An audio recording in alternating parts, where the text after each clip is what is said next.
CBS presents Intrigue, tales of espionage, manhunt, and high adventure.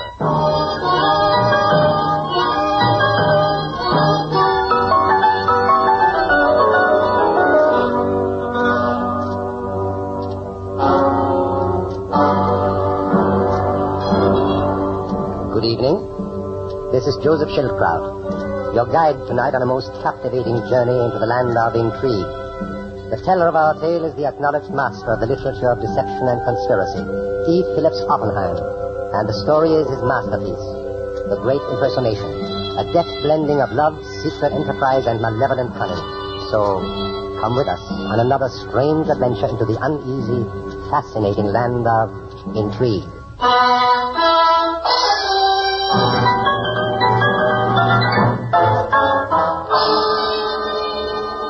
Joseph Schildkraut stars in the dual role of Sir Everard Dominey and Baron Leopold von Rogestein as Columbia presents The Great Impersonation.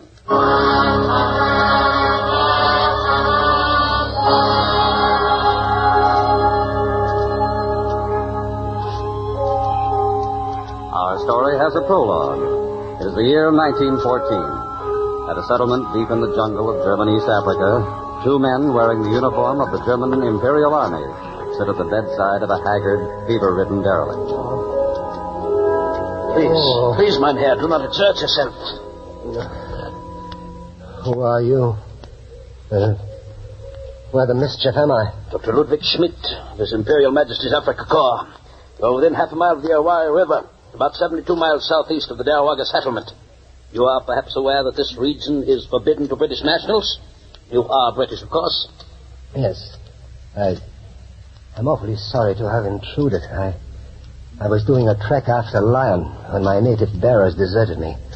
I say you couldn't possibly give me a drink, could you? It is my opinion as a medical man, sir. You have had quite enough of drink during the past few years. Come now, Doctor. Don't be such a blue nose. Here. Here's some brandy. I've been saving it for just such an occasion. Oh, thanks. That's better. Devilish good brandy, that. I say. Please, you must not try to sit up. I know what's worrying our friend there. He thinks he's looking into a mirror. Yes, there's an amazing likeness between us. Isn't there, Doctor? Yes, Excellency, I had noticed it. Why, you're Baron von Rogestein. Why, you were at Eton with me. Quite. And so we meet again, eh, Dominic? Some years older both, and both of us exiles from our native lands. We might have been born twins, this Englishman and I, eh, Doctor? Well, Excellency, in a manner of speaking... The doctor is referring to my wasted youth, no doubt. I intended no insult, I assure you. But tell us, my dear cousin, we are cousins, I believe. What tragedy brought you here to this wilderness? It's all right for the patient to talk now, isn't it, Doctor? For a few minutes longer, Excellency. Well, it's a strange sort of a story. Not a thing that could happen in Germany at all, I dare say. I fell in love with a girl in the village near my estates. She was engaged to marry a chap. Roger Unthank was his name. She broke off the engagement to marry me. We were quite happy until... Please, pour me another brandy, will you, Doctor? I don't recommend it. Go ahead, let him have it. Very well, Excellency. Thanks. Well, von Rogestein, to make a long story short, the chap attacked me one night as I was walking up to my house through the woods. We fought and... You killed him? Well, I left him there in the wood for dead. When my wife heard the news and saw me covered with her ex-lover's blood, why, she became hysterical. She tried to kill me. Please. Oh, as you wish. Yes? And after that, Dominic?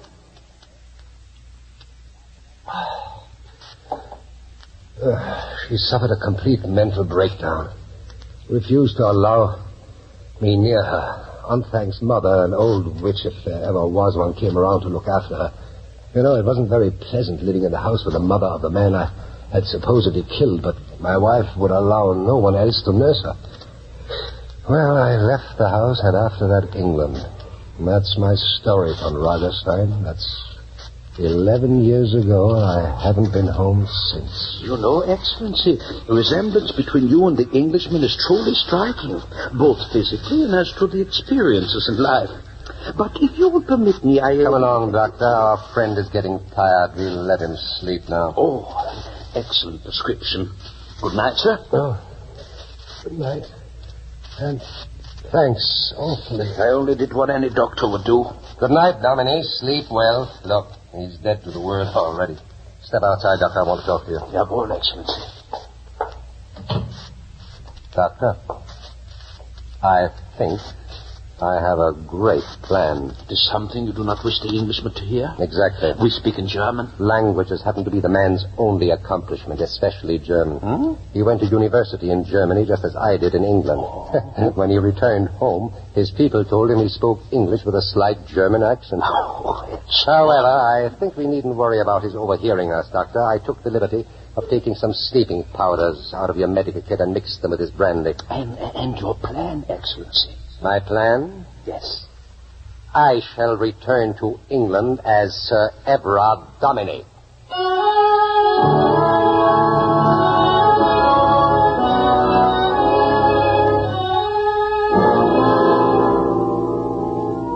There's the prologue, and here's the story.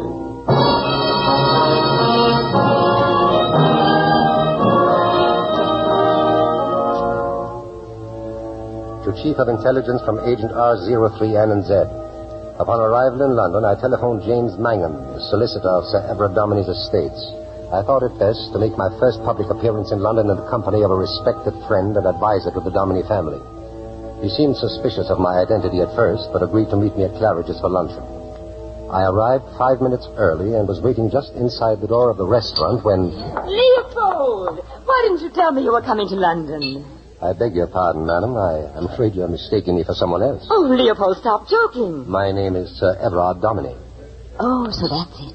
Oh, I'm so sorry, darling, but I'm quite sure that no one overheard me. Really, Listen, my darling, I'm very well known in English society. Nothing can make it right or wrong or indiscreet for you to visit me. Here's my card. I'll expect you tonight at 7 o'clock. Now, look here, madam. Stephanie... Oh, you do remember my name. And if you remember other things, you know that I will not be trifled with. If you wish to succeed with whatever scheme you have on hand, you must not make an enemy of me. What do you mean by that? Think it over, darling.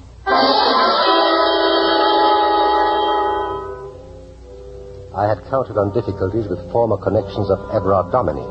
I had not counted on trouble from Leopold von Ragerstein's friends. It was necessary to get out of London and away from Stephanie as soon as possible, for she was the princess over whom von Ragerstein had fought his sensational duel. Newspaper accounts of the affair had been printed all over Europe with pictures of Stephanie and Baron von Ragerstein. For the new Everard Dominey to be seen in public with the same woman was a thing I had to avoid at all costs. I had no trouble establishing my identity with Mangan, the Dominey solicitor, and made arrangements to drive up to Norfolk to visit my ancestral estate the following day. After lunch, I went to see the German agent, Seaman. You're not doing badly for your first day in a new identity. For the time being, however, you will not contact anyone but myself. When the time comes, you will be approached by our ambassador here, who will deliver to you certain documents important to our successful prosecution of the war we will shortly fight against England. War is imminent, then? A matter of weeks. These documents, which the ambassador will deliver to you a few hours before the declaration of war, are the master plan for all our sabotage in the British Isles. At present, it is safe only in the hands of our ambassador, who enjoys diplomatic immunity. Rather than to deliver it into the hands of one of our agents, it is now our plan to deliver it to you, or rather to Sir Everard Dominey, a British subject who is above suspicion. You understand now why it is so very important that you succeed in your masquerade. I had not realized how important it was. Well, now you know. Mr. Seaman, there's one thing that worries me. Yes? Stephanie, the Princess Idastrom.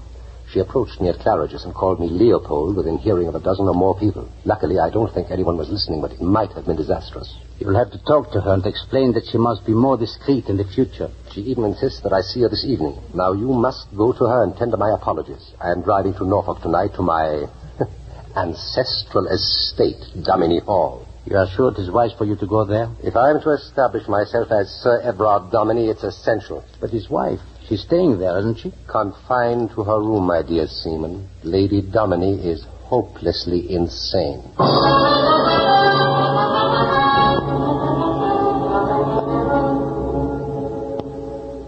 It was around 6 in the evening when Mangan, the family solicitor, and I arrived at Dominie Hall. The house was deserted, but there was a fire in the library, and we settled down there to discuss the problem of the prodigal's return. Not, you understand, Sir Everard, make any attempt to see your wife. She is confined to her own wing of the house, and it would be better if she were not even informed of your return. She still threatens to kill me if I sleep under the same roof. I'm sorry, but that is the case. It's gloomy here. Where are the servants? Oh, they've all gone home hours ago. They won't stay here after dark, you know. Why not? Why? Because of the ghost, of course. Ghost? The ghost of Roger Unthank, the man you supposedly killed, Sir Everard. What? It is said to visit her ladyship every night. Tell me, has anyone else seen this so-called ghost besides her ladyship? Well, you know how superstitious the country folk are. Your wife's doctor says it's a hallucination of hers. Personally, I think she's encouraged in it by Roger Unthank's mother. Roger Unthank's mother? Yes, she's the old woman who looks after her. Yes, come in. Good evening, Mrs. Unthank. Who is this man, Mr. Mangan? It's your master, Sir Everard. Come home again, Mrs. Unthank. Is it really you, Everard Dominie? Yes. It is, Mrs. Unthank. There's no place in this house for Everard Dominie. If that's who you are, get back to where you came from, back to your hiding. My good woman, you go too far. I've not come to bandy words with lawyers. I've come to speak to him. Can you face me, Everard Dominie? You who murdered my son and made a mad woman of your wife. Mrs. Unthank, return to your duties at once and remember that this house is mine, to enter or leave when I choose. You've come back a harder man than you used to be. Let me look at you. Yes, you look like him, but there's something in your face that's not the same. What on earth makes you think I might be an impostor, Mrs. Unthank? Because Everard Dominie would have been afraid to return to this house. Well, here I am. If you're an imposter, then it will be quite safe for you to sleep in this house. If you're Everard Dominie, you'll not live through the night.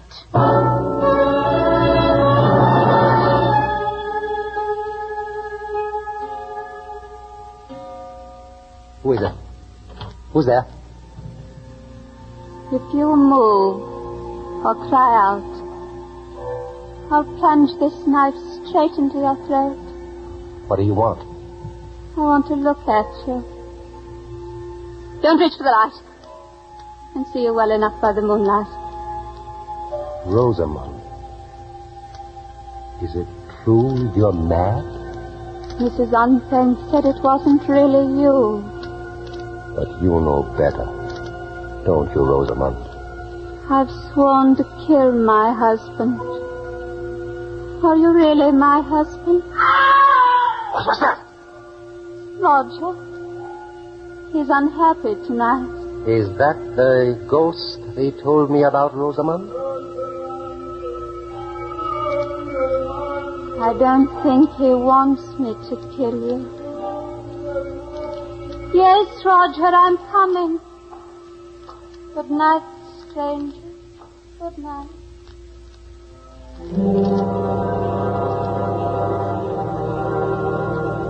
After she'd gone, I lay there in a cold sweat, listening to the silence that had settled over the house once more. I touched the spot in my throat where she had held the knife blade ready to plunge it and end my life. There was a pinpoint of blood where it had punctured the skin. The madness of Lady Dominie, which had seemed such an advantage to Baron von Ragerstein when he planned his impersonation, was a threat to the life of any man who chose to impersonate Sir Everard Dominie.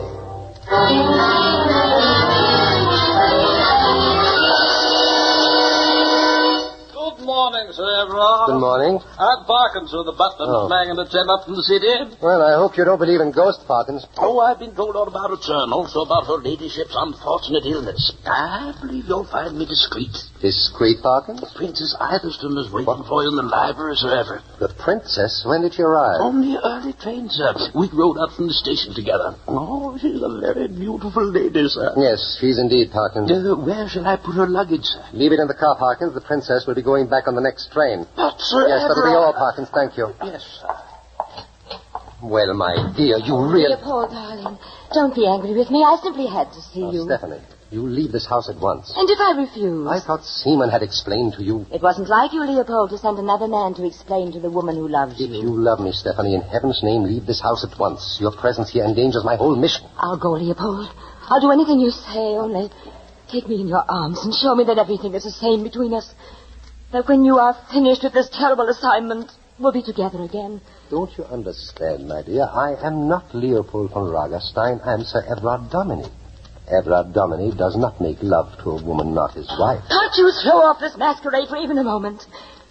Look at me. I am the woman for whose love you killed a man and went into exile. I am the woman who, for love of you, gave up everything in life. Family, friends, my native land.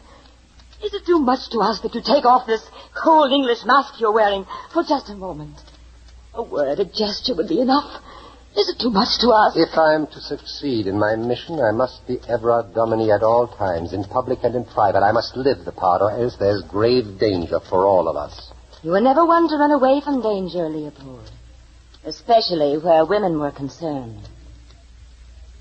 Or are you, Leopold? Your face, your voice, your gestures, yes. But your eyes, when they look at me, who are you? I am Sir Everard Dominy. You will have to be content with that for now, Stephanie. Perhaps one day Leopold von Ragerstein will return it all be as it was. But for now... But for now and for all eternity, you are another man. Now I know it. If I have deceived even you, then I have succeeded. Where's Leopold? What have you done with him? Please, you'll be overheard, Let Stephanie. them hear me. Let the whole world hear me. You are another man. But you shan't get away with it. Berlin shall be informed of it. The Kaiser himself shall know that his most trusted agent in England is an impostor.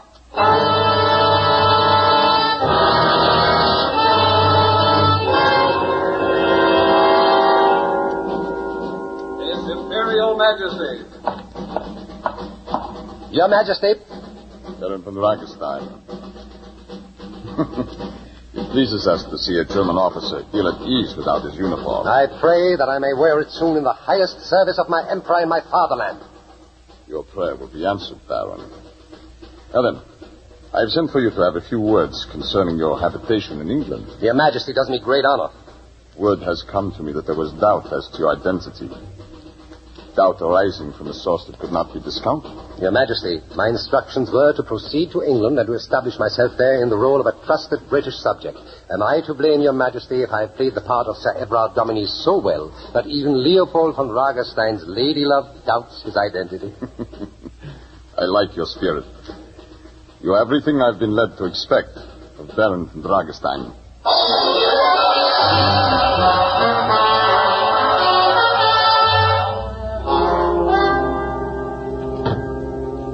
Hello, Rosamond. Everard, you've come back. I was afraid you wouldn't. Well, I've come home for good this time, darling. Let me look at you, Everard. You find me much changed? Stronger. Perhaps better looking. There's something gone from your face which I thought could never be lost. Where did you go, Everard? To Berlin, on a business trip. Perhaps that's what it is.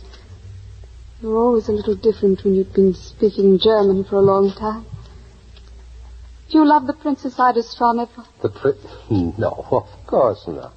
Mrs. Unthank says you look like a man that killed her husband in a quarrel over her. Mrs. Unthank thought you were that man. A German. She thought that, did she?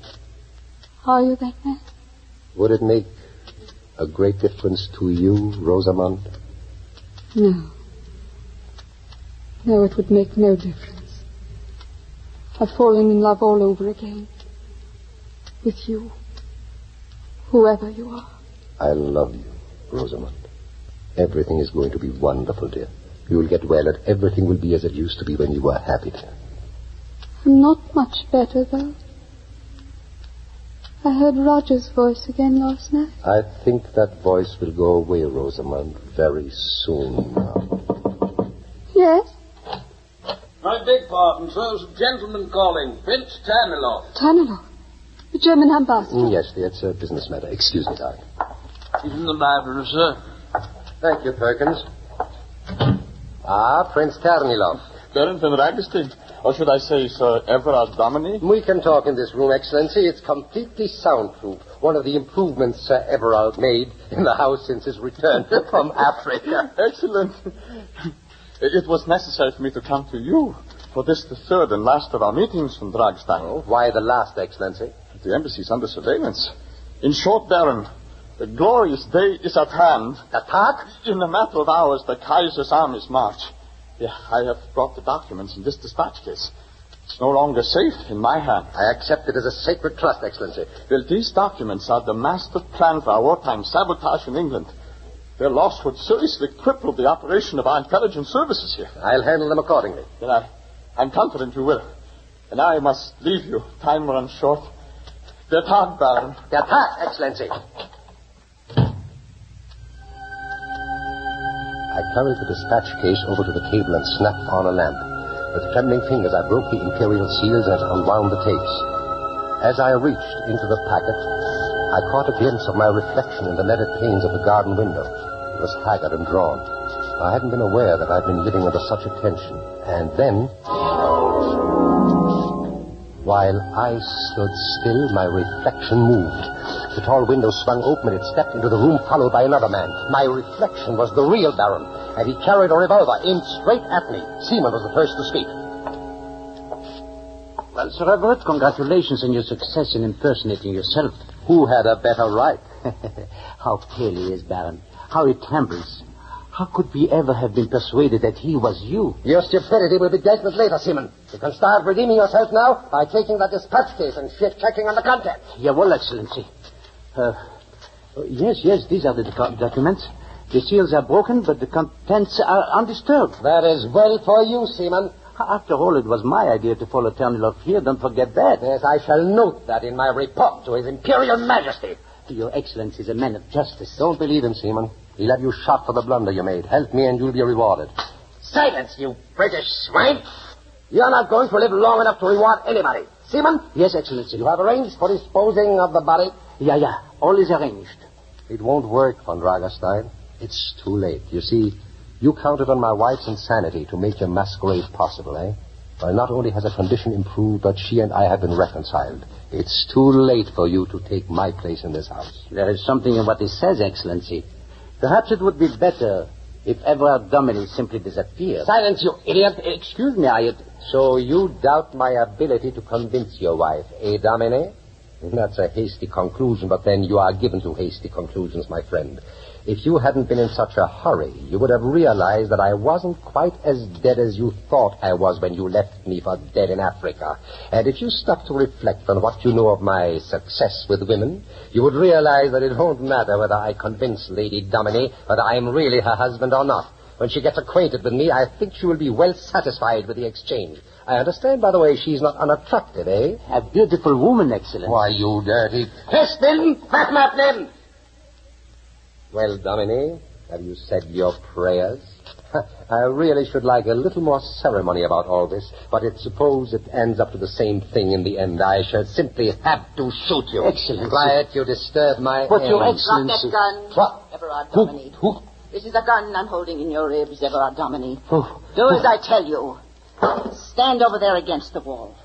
In the light, I don't want to miss. She thinks you're Dominy. She wants to kill Dominy. My good woman, you are making a great mistake. I'm not Dominy. You can't fool me, Everard Dominy. You killed one man and would have killed another if I'd not stopped you. Well, I'm not Dominy. He's Dominy. Look at him. Can't you see? You look alike, but I know a murderer's face. Yours is a murderer's face. Speak to him. Make him speak, then you'll know. Very well. Let me hear your voice, whoever you are. Come on, talk to her, Everard. Talk to her. Ich bedauere, ich spreche gar kein Englisch. Ich weiß gar nicht, was Sie von mir wollen. He's not even English.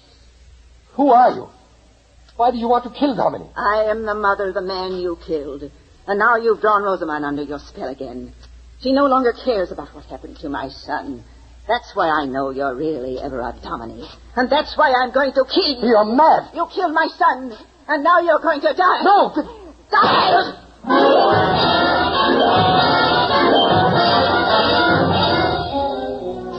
Mrs. Unthank's aim was excellent. Baron von Ragerstein slumped to the floor dead, this time beyond any doubt. With the help of the reluctant seaman, I removed the body from the house, and I saw to it that it was delivered to those very efficient gentlemen of the German Secret Service who already had their instructions about what to do with it. Mr. Seaman, who stood very close to me while I held a gun in his ribs, convinced them that it was the body of Sir Everard Dominie. After that had been done, I drove into the fortress, where I left him and the dispatch case in the care of the governor, one of our veteran British intelligence officers. It was after midnight when I returned to Dominie Hall. Rosamond met me at the door. Everard, are you all right, darling? He's not Everard. I killed Everard. He's dead. Look in the library, you'll see. What happened? I thought I heard a shot. Yes, darling. That was the first shot of the First World War. I killed him. I killed him. Oh, shut up, you old witch. And now listen to me. You've just killed a man. Only I know who that man was. Only I can save you. Now, if you don't want to hang, you'd better start talking. Talking? Yes, about the ghost, your son, and all the rest of this nonsense. I didn't know it was my son at first. He was always a wild boy. He never meant any harm. But after he lost that fight to Sir Everard in the wood, he went all unhinged like. He was living there like a wild thing, afraid to come out and face his old friends. And then he got this idea of driving Sir Everard away from the house by pretending to be a ghost. What are you saying, Miss Dunn? Roger is alive. Alive he is, if you call it being alive. I tried to take him food and make him live decent. But he's a wild thing. Crazy. Crazy for the love of you. That's why I still say he's dead. Dead.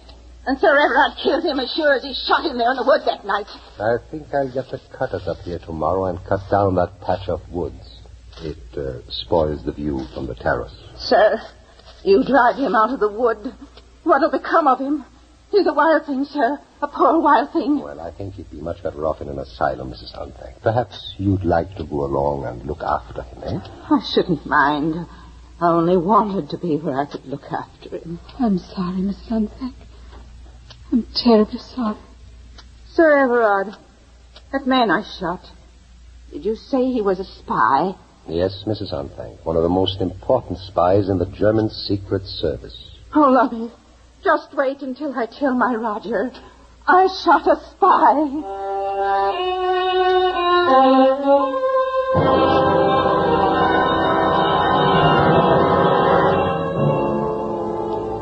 And that, sir, concludes my report. If at any time I can again be of service, I trust that you, as Chief of British Intelligence, will call upon me. Very truly yours, Sir Everard Dominie. There. Even Mrs. Unthank will like my report, darling. Poor old soul. My darling, Don't start explaining anything else, Everard, or I'll really go mad. Just take me in your arms. My sweet, I should have known. Oh, I don't know. Sometimes it's more exciting not to know.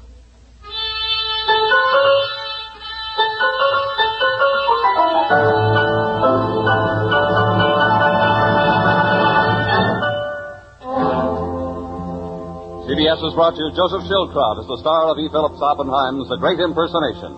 Again, Mr. Schildkraut. Next week, the star of Intrigue is a girl. Our play is The Smiler with a Knife. Our star, Miss Virginia Bruce. Until then, good night and good listening. Adapted by Robert Tallman, Intrigue is another Columbia feature production, directed and produced by Charles Banda. Intrigue theme was composed by Gail Kubik, with score by Lucien Merovac and conducted by Lud Gluskin. James Matthews speaking. This is CBS, the Columbia Broadcasting System.